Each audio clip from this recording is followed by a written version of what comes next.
President Bush has commuted the sentence of former aide Scooter Libby, sparing him from serving 2.5 years in prison. Our justice correspondent Bob Orr has been covering this story from the beginning.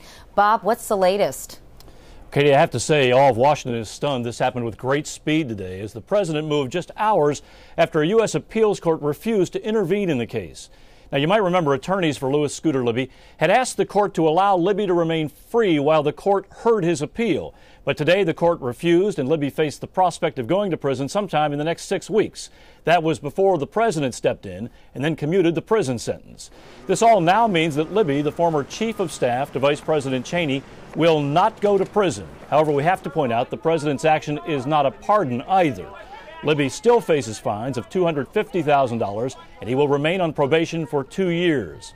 Now, in a statement just issued by the White House, the president said, and I quote here, "I respect the jury's verdict, but I have concluded that the prison sentence given to Mr. Libby is excessive."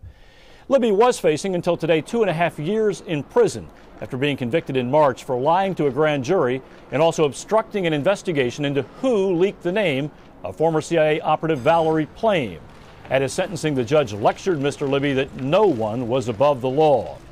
Now, White House Press Secretary Tony Snow just a short time ago denied that the president acted under any pressure from all of Libby's friends.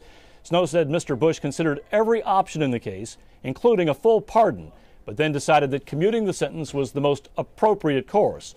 Of course, administration critics undoubtedly will see all of this as the White House once again taking care of one of their own. Katie? And Bob, some of those critics, no doubt, will be Democrats, particularly as we approach an election year. They're really going to use this to their advantage, aren't they?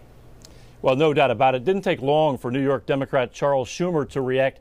He said that the president's action today amounted to trampling on the principle of equal justice under the law. And that's just the first howl of protest. We'll hear more. Meanwhile, Bob, is there any precedent for this?